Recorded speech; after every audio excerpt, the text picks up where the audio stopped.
60 Minutes with Angela starts right now.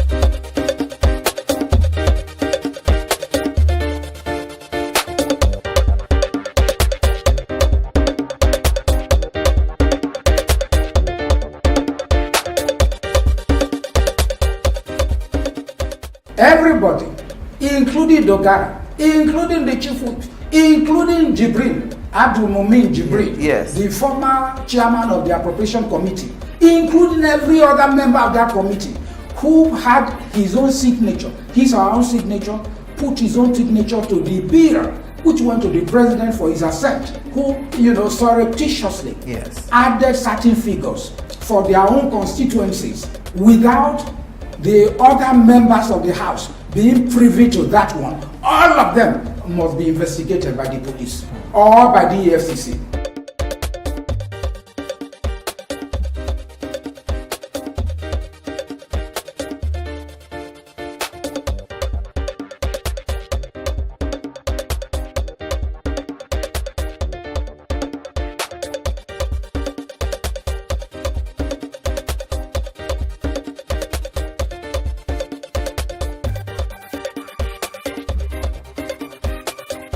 Well, hello and welcome. This is 60 Minutes with me, Angela Ajitumobi. Thank you for joining me on the program today. The date was Thursday, August 11th, 2016. The Speaker of Nigeria's House of Representatives, Yakubu Dogara, was attending an event with the Abuja-based Policy and Legal Advocacy Center, PLAC. And there he said these words, quote, "No member of the National Assembly can be investigated or charged to court for performing his constitutional responsibility of lawmaking, including passing the budget. Tinkering with the budget should not amount to or be regarded as padding." End of quote. And so the debate on the padding matter still goes on in Nigeria, with the Speaker now responding to the statements by the former chairman of the House Committee on Appropriation, Abdul Mumin Jibril, who accused the Speaker, his deputy, the chief whip, and minority leader, and 8 others of allegedly padding the budget. And that's where my host today comes in. He's a principal partner, Chris AKIRI & Co., legal practitioners. He's the chairman of the editorial board of the national daily newspapers here in Nigeria, and legal advisor to the editorial board of Nigeria's Sun newspapers. So, join me after the break. I'm counting down 60 minutes with Chris AKIRI. Welcome back. And welcome, Mr. AKIRI. It's my pleasure. Thank you very much for coming. Right. Okay, I know you were listening to the quotes I gave in my introduction. Yes. The Speaker of Nigeria's House of Representatives, yes, Yakubu Dogara, we know he's a lawyer. Yes. But we also know that the law is subject to different interpretations, and until the courts rule on something, it doesn't really become law. Yes. So do you agree with his assertions that tinkering with the budget should not amount to or be regarded as padding? Well, you see, I think we should begin from the beginning. That is to say, the powers of the National Assembly. There is separation of powers, right, which is enshrined in the Constitution. Section 4, for example, of the Constitution gives all the legislative powers of the Federation to the National Assembly. In other words, they can legislate on anything, make laws for the good government of the Federation, yes, or any part thereof. Now, Section 5 gives all the executive powers to the president, and the Section 6 is giving all the judicial powers to the judiciary. Right. So that's how it goes. National Assembly is such a powerful institution. Section 11 of the Constitution says that they can even go beyond the National Assembly to any state of the Federation to make laws for them, for the good government of any state or any part thereof, if and whenever any state finds it difficult as a result of inter and intra-party conflicts. They are not able to legislate. Yes. Then the National Assembly can go to such a state and make laws for the good government of the whole state or any part thereof. So the National Assembly is such a powerful institution. We know. But you see, when we say yes, tinker, yes, you know, the word tinker itself is not a positive thing. Yes. It's a negative word. When you tinker with anything, it becomes bad. It becomes unconstitutional. It becomes criminal. Yes, Dogara has rightly argued that the word pardon is not in any law book. Okay, just stop there, because he also says that the Constitution did not mention the word budget. Correct. The Constitution talks about the estimates of revenue and expenditure to be prepared and laid before the National Assembly. Yes. So there is no word called budget Yes. in the Constitution. That means that there is also no word called padding. Yes, okay. So what is padding? What is the budget? Okay, fine. There are words and words and words. Every word has a synonym. Yes. So we have synonyms. When we say budget, and you don't find it in the Constitution, at least in the dictionary, a budget is a word used for these estimates which the federal government, that the executive, Yes. proposes to the National Assembly, which later becomes the Appropriation Act. It is the Appropriation Act that is called budget in every part of the world. It's the Appropriation Act that, the estimates of the monies to be spent by the executive Yes. throughout a fiscal year. Collectively, they are called the appropriation bill. So whether you call it budget or not, Yes. doesn't really matter. We know that whenever this appropriation bill is assented to by the president, that bill automatically becomes Appropriation Act. It becomes a law. When it becomes a law, it then becomes a budget, the budget of the nation. So, the argument as to whether there is the budget in either in the Constitution or wherever. Yes. Holds no water. It's infantile argument. Just like we say, pardon is not in the Criminal Procedure Act. Yes. Cap 77 laws of the Federation of Nigeria. No, that's infantile, childish argument, as far as I'm concerned, with the profoundest respect. Yes. Because, you see, whether you call it pardon or not, it means you have surreptitiously tampered with certain figures inside the appropriation bill. You have surreptitiously, because what you have added or subtracted is not known to the overwhelming majority of the House, of which you are Speaker. Okay. So that is a 40 surreptitious secret addition to or subtraction from the budget is called padding. We use the English language to say it is padding. Now, if it is not a crime, you have done something which your other colleagues did not know something about. Now, what you have done is fraudulent. So, whether we call it padding or whether not. you call it padding or not, and inside the Criminal Code Act and inside the Penal Code Act, of course, the word fraud is everywhere. So you cannot say it's not in the Criminal Code Act. Fraud is there. So if it is not fraud, some people argue that, what they have done may not even be crime, but it could be moral depravity. If it is depravity, now since when have we accepted depravity or, moral depravity as a virtue? Yes. As a virtue in this country. Let's rewind.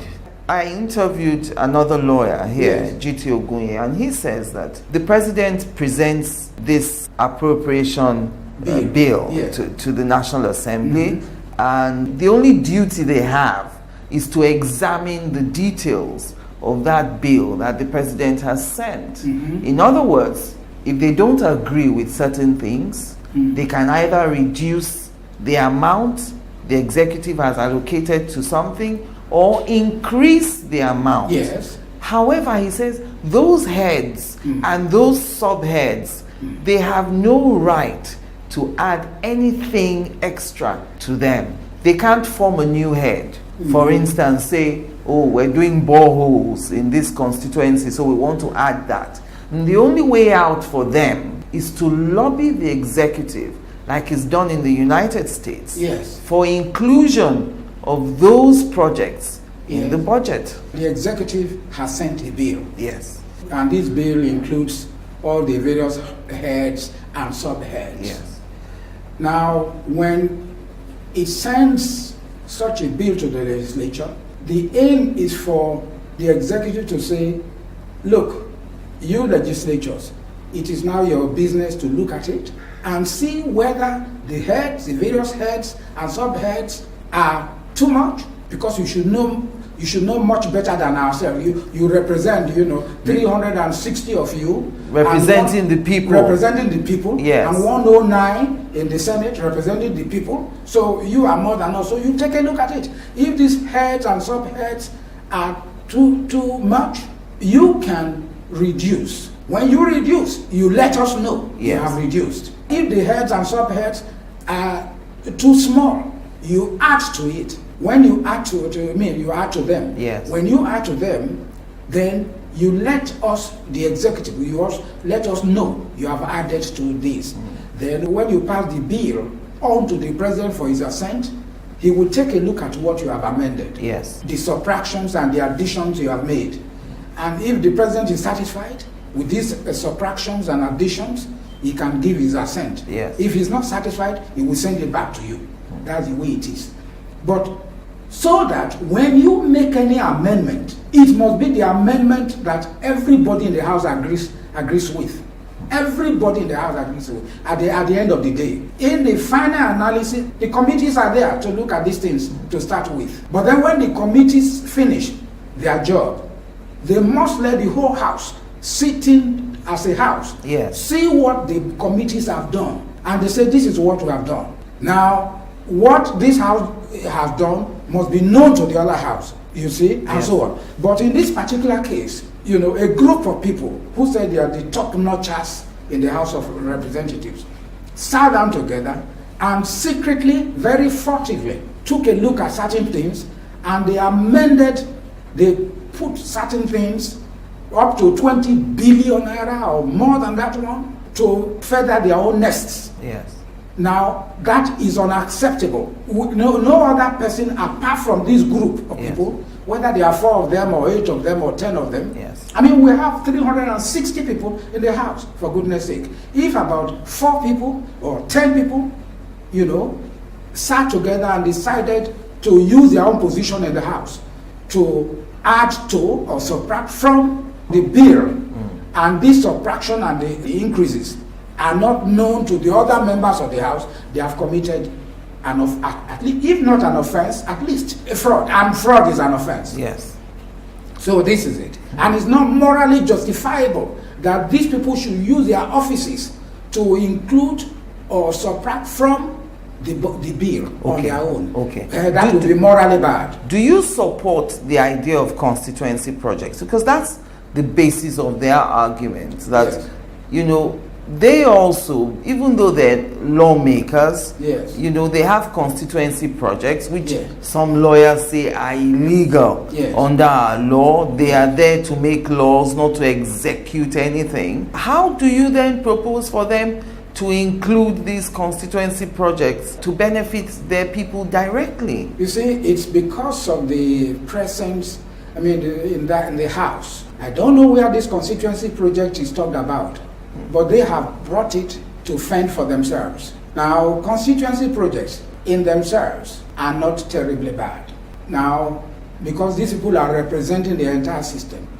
As you are sitting down there, you have come from a local government council area. The man behind the camera is from a local government area. That lady is from a local government. I'm from a local government area. If all the National Assembly people had been using the so-called constituency allowances to establish something for their constituencies, for these their constituencies, I should be a beneficiary, you should have been a beneficiary, he should have been a beneficiary, everybody should have been a beneficiary of these constituency projects. But they don't use it for them. It's for their own money. They keep these constituency allowances for themselves, not for any other, not for any project. I don't know of any project apart from somebody coming one day and then buying bags of rice, and certain things, yes. and gathering a number of people, buy plantains, blah blah. You take this one home. Are these the projects for which these humongous sums of money are budgeted? That is my problem. It's not the constituency project themselves. If they were executing projects that people could see, yes, then there's no problem. But they never execute such projects. There were 2,000 projects, yes, allegedly padded in, yes, worth 284 billion correct. naira. That's the problem. You use this 284 billion naira to execute certain projects in this country, everybody will say Nigeria has arrived. And the presidential system, a most wonderful thing. But today everybody is criticizing everything because they never see these things. It's their money. You just enrich the parliamentarians. They do not up to 1/20th of what they are paid to do. So people are crying that, well, this thing should be made part-time. Yes. And yeah, everybody is crying like that because they are not doing anything. They are just fending for themselves. Join us again after the break. So what is 60 Minutes with Angela all about? It's not an interview. I like to think it's a conversation between two people making the news, people who are in the news, and those who become the news. And the whole idea is to inform, to educate, or to clarify, as the case may be. It is an art getting people to answer the questions that everyone is thinking in their minds. And that's what we try to do on 60 Minutes with Angela. I ask all the questions that everyone's thinking about and no one wants to voice. All the questions you always wanted to ask, you get those answers on 60 Minutes with Angela. Every week on this station, 60 Minutes with Angela, getting answers to every question you always wanted to ask.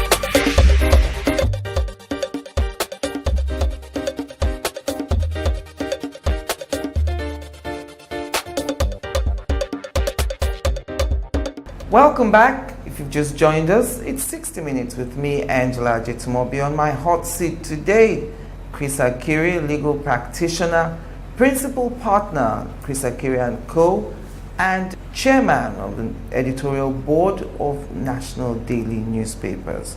All right, let's look at the speaker's reasons.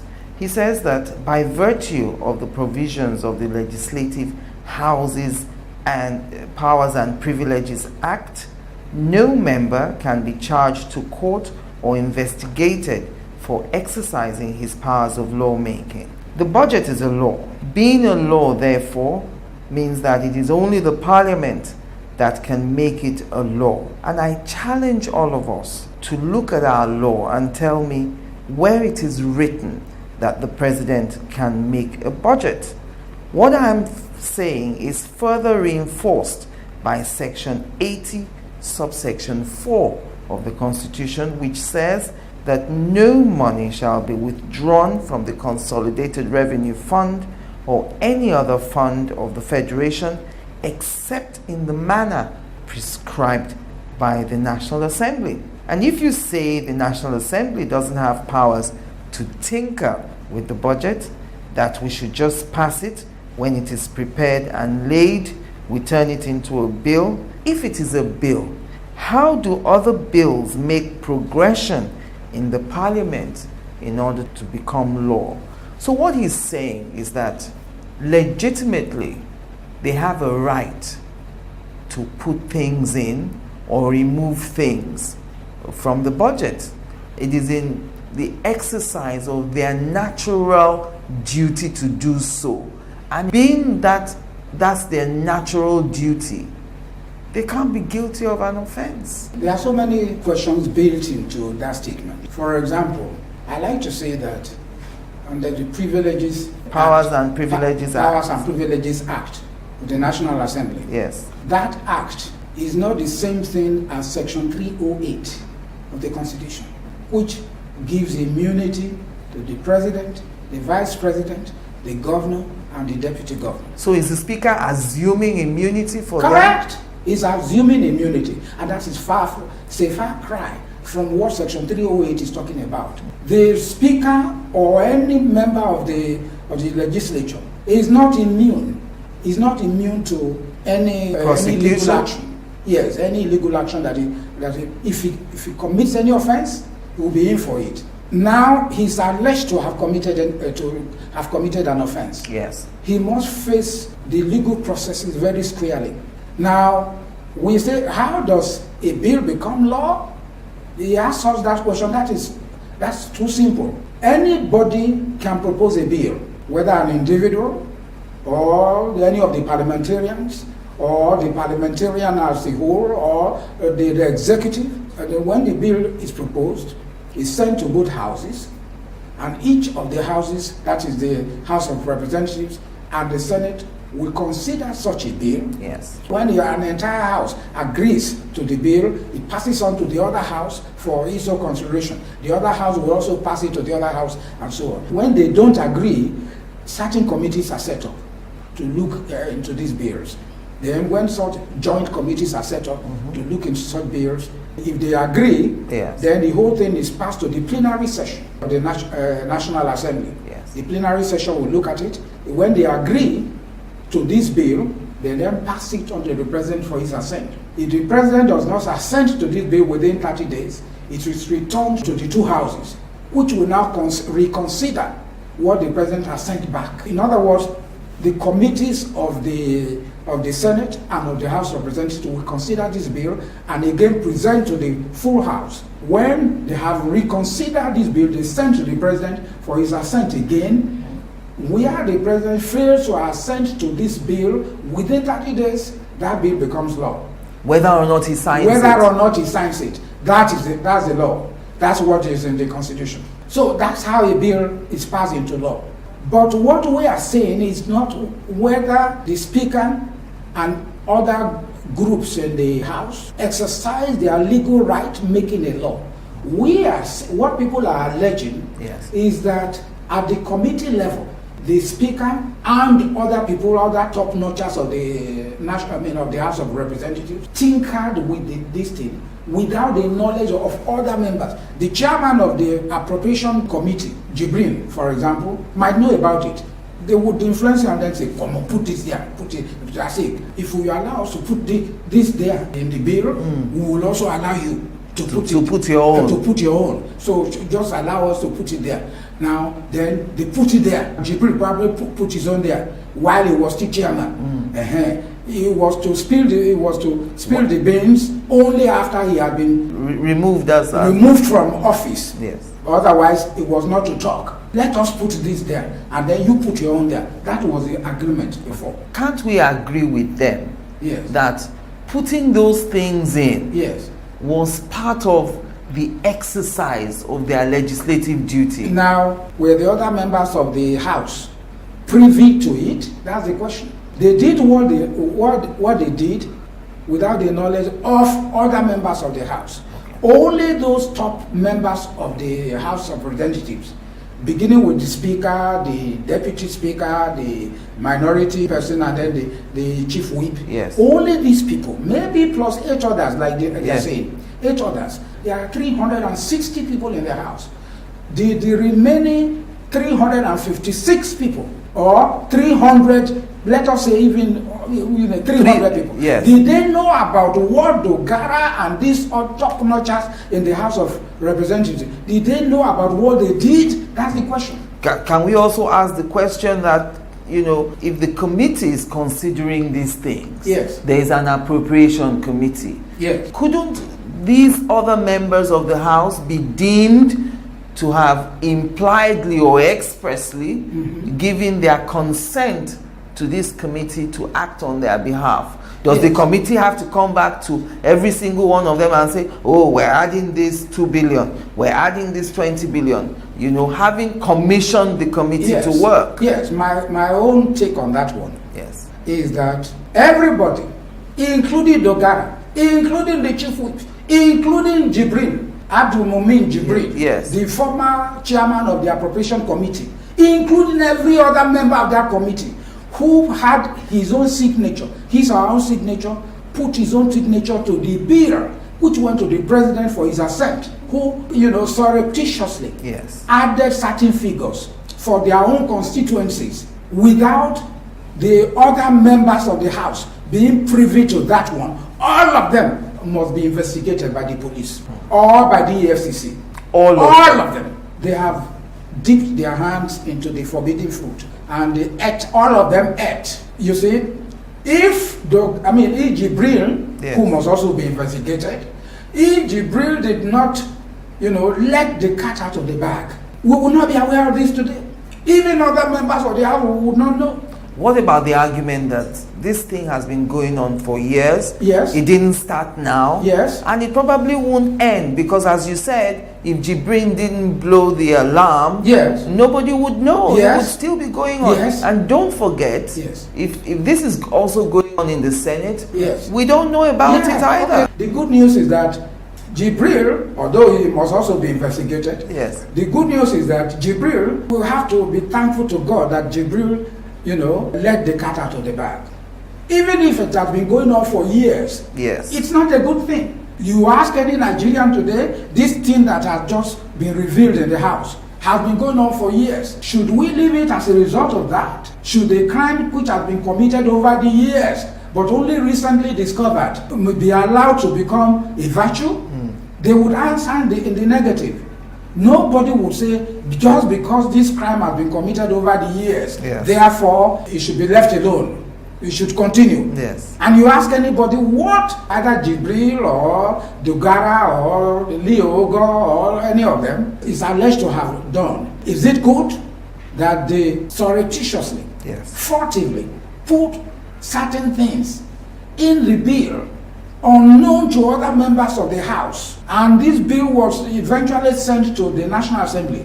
This bill we are talking about was to become the Appropriation Act, as it has since become. Yes. And it is called the budget of this nation. Now, the budget of this nation, not the budget of any state, or not the budget of any geopolitical zone, is the budget of the entire nation, which some people crafted, manipulated figures. And that is insulting to the intelligence of all Nigerians. On constituency projects, the Yes. Speaker says they are the only means through which lawmakers can Yes. attract federal projects to their constituents. Yes. This is necessary because the process of selecting constituency projects lacks integrity, as it is always lopsided against most federal constituencies. And he gave his own constituency as an example. He says, because I don't have anybody where they are preparing, sharing, or making allocation, I have to make sure that my constituents get something from the budget. Is that a constitutional role? Is that a constitutional role for anybody, including the Speaker? That's what we're saying. Constituency projects are mapped out. They are all in the budget. Yes. For example, I can tell you the local government council or the man representing my own local government council in the House of Representatives Yes. have not done anything for my own local government area. He has not. I can assume that he has also, the chairman or the man representing your local government area Yes. has not done anything for your own area. They use this money to fend for themselves and their immediate families, not for the entire local government area or for any constituency, federal or state. They don't use this money for anything. And that's why people are talking for the abrogation of this federal constituency allowance, because they use this money for themselves. Unless it is written somewhere one day and to say, well, every legislator at the end of a fiscal year must show what constituency project he or she has executed. If he has not, then he has committed a crime, unless it is so written. And at the end of every fiscal year, people now go there to examine what projects they claim to have executed. Yes. If they have not executed it, then it becomes a crime. Then that legislature has committed a crime. Yes. Unless that. Otherwise, as at today, it is for them, not for us. That money is for them, not for us. What about the cultural pressures? Some of them say, look, when we go home, Yes. the people at home don't understand this nonsense that Right. I'm a lawmaker. Yes. All they want to see is that our man in Abuja has come home. Yes. And we deserve some dividends of democracy. Correct. And you know the dividend of democracy which those people talked about when you talk culturally. Yes. Is to say, well, we have arrived. The moment he's in town Yes. from Abuja, or they cluster around him and then say, what are we doing? Some people are giving 1,000 naira. Yeah. Some people are giving 2,000 naira. Or some people are giving bags of rice. Some people they buy goats and so on and so forth. Is that constituency project for which this hopping sum of money is given? And so after they've done that, that's why everybody wants to go to the house. That's why everybody wants to become a senator. Yes. Because not for service, but for personal aggrandizement. They want to feather, like I said, feather their own nests. That's why everybody wants to go there. If it were to be service, which if not rendered, would make you to become a criminal, they will not want to go there. You see, they just go now and they say, our man is in town. Oh. Everybody rushes to his own house. Yes. And then for dividend, in quotes, dividend of democracy, is 1,000 naira, is a bag of rice, is one he-goat, is one ram. That's dividend. That's dividend of democracy as far as they are concerned. What do they call constituency project? They don't know. Projects, that are inside the budget already, they will not execute, and nobody is going to query them for Yes. not executing such projects unless such things become law. That this is the project that is allocated to your own constituency. Yes. At the end of the year, EFCC or the police or any other person will come and examine what you have done. If you have not executed that project, the way you promised to do, then you are a criminal. You are in for it. Unless it is done like that. Join us again after the break. So what is 60 Minutes with Angela all about? It's not an interview. I like to think it's a conversation between two people making the news, people who are in the news, and those who become the news. And the whole idea is to inform, to educate, or to clarify, as the case may be. It is an art getting people to answer the questions that everyone is thinking in their minds. And that's what we try to do on 60 Minutes with Angela. I ask all the questions that everyone's thinking about and no one wants to voice. All the questions you always wanted to ask, you get those answers on 60 Minutes with Angela every week on this station. 60 Minutes with Angela, getting answers to every question you always wanted to ask.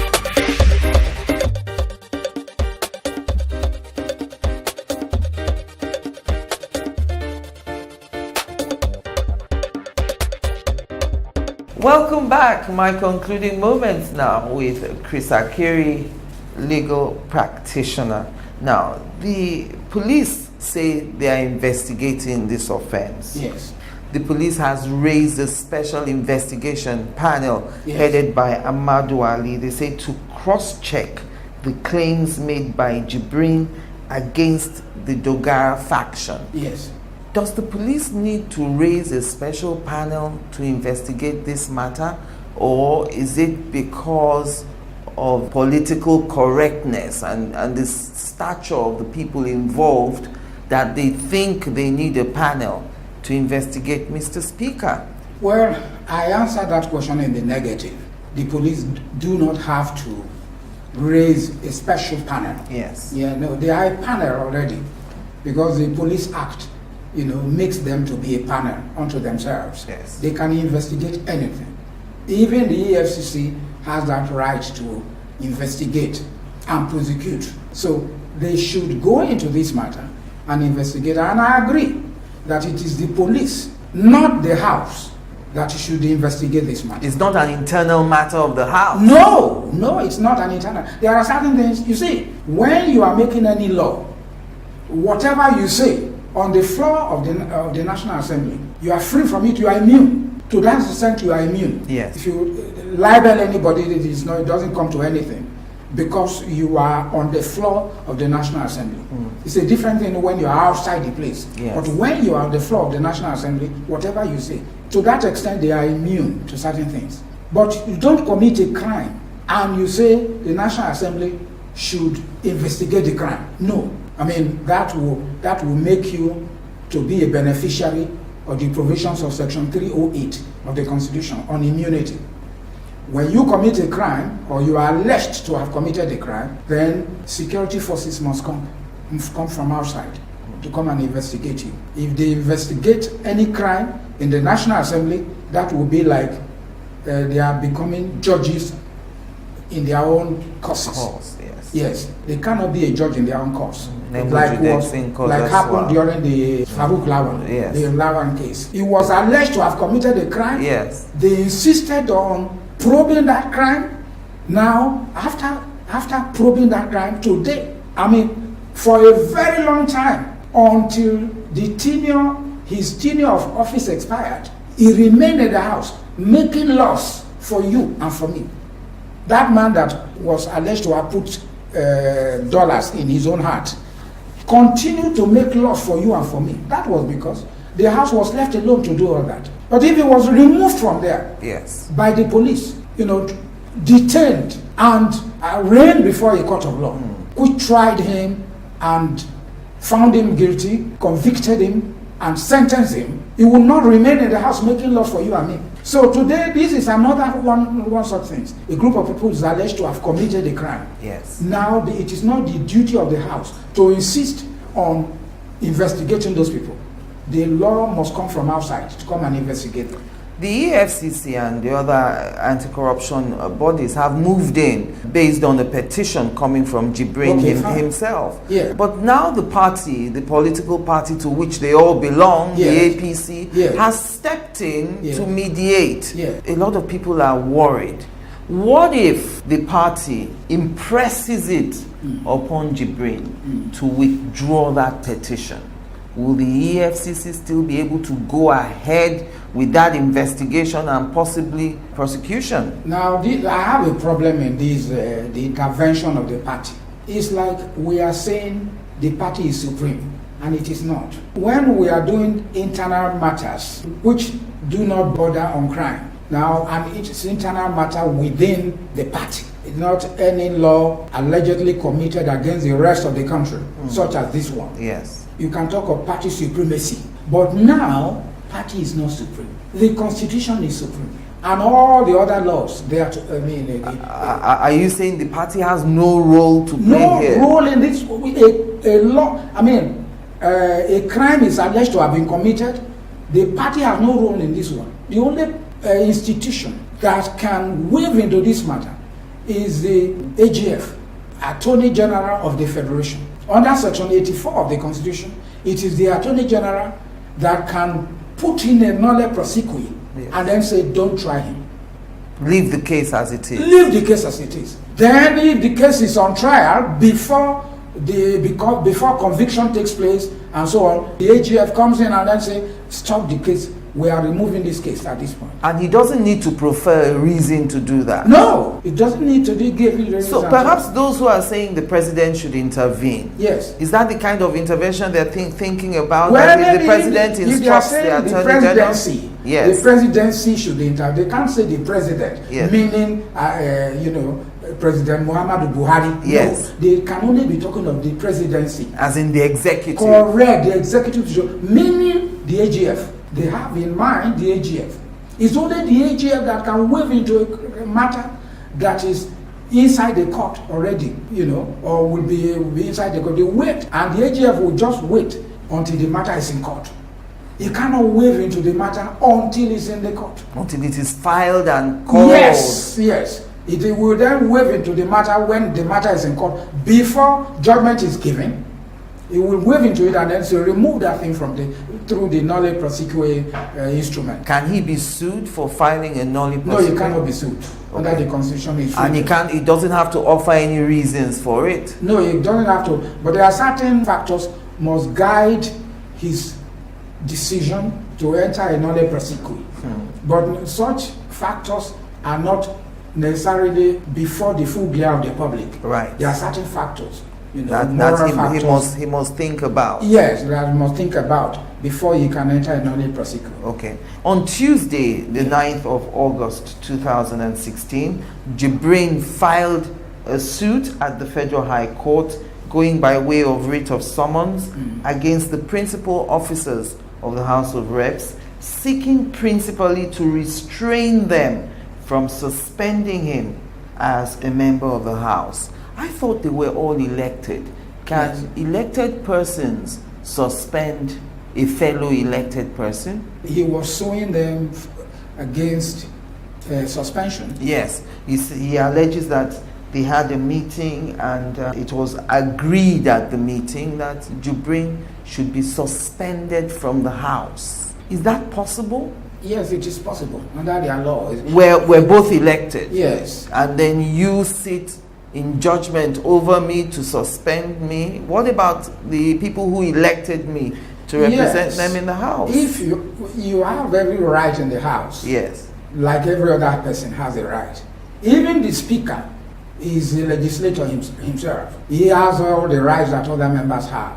Now it's just primus inter pares. The moment other members choose him as, oh, you are a speaker. First among equal. Correct. It becomes first among equal. Yeah. Otherwise, it's just like one of the legislators. It's just like Jibrin and so on. But where you exercise your right, if you decided to go from the sublime to the ridiculous, yes. If you decided to go way out of the normal principles, if you refuse to accept the virtues of the House, the House can suspend you. But suspension does not mean removing you from the House. No, that you will not be a member of the House again. No, they just suspend you. And you know the meaning of suspension.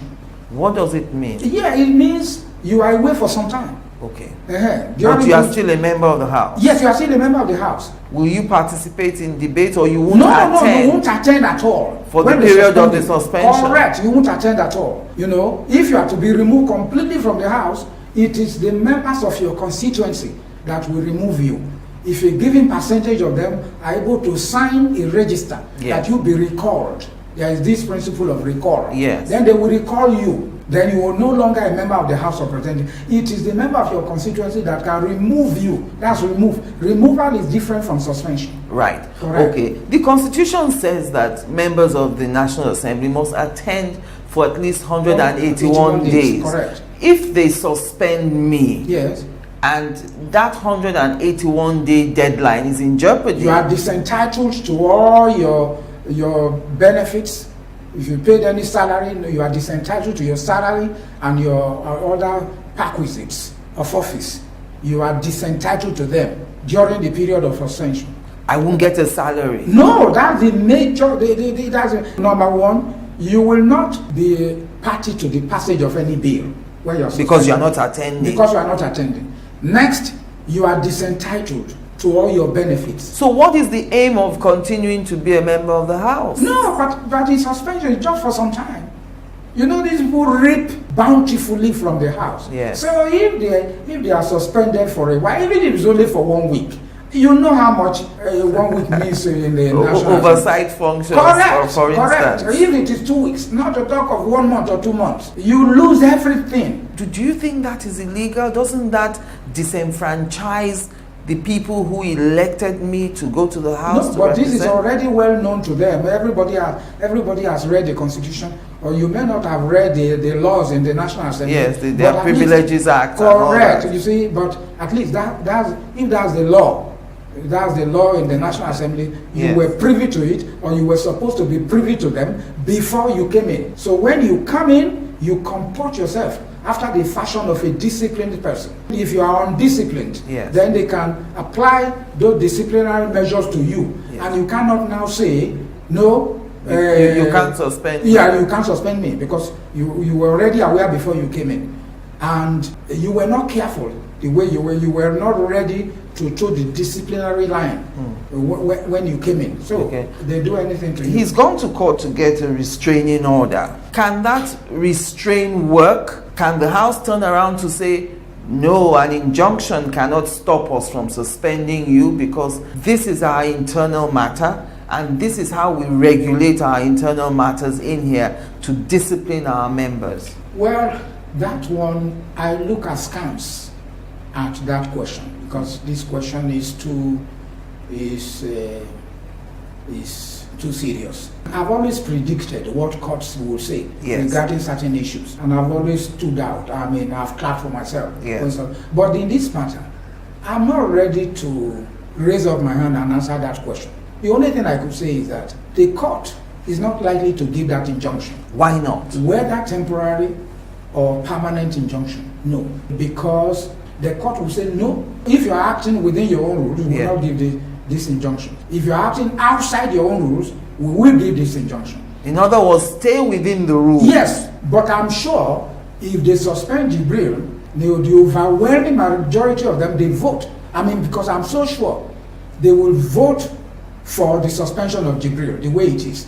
Because all the other legislators are fully behind their own speaker. So they will not agree that Jibril should be suspended. Why would you think all the other members are on the side of the speaker if, as it is being alleged, only 12 of them were privy to this alleged padding? You know, there are certain things, when you look into the whys and wherefores of the whole crisis, you see that so many legislators wanted another person. Yes. Bajabi Amila, if I may say so. Yes. Bajabi Amila to become the speaker. Yes. The other said it's Dogara. So that crisis is still there till tomorrow. Even though we're made to believe that it's over. Yes. So those people who supported Bajabi Amila are still there itching to get him out. There are other people who said no, it cannot be Bajabi Amila. And they are in the majority who said it must be Dogara. And it is those people who are queuing behind Dogara today. It is those people. And those people who want Dogara to be out are those people who originally supported Bajabi Amila. So that thing is still there. The same thing is in the Senate.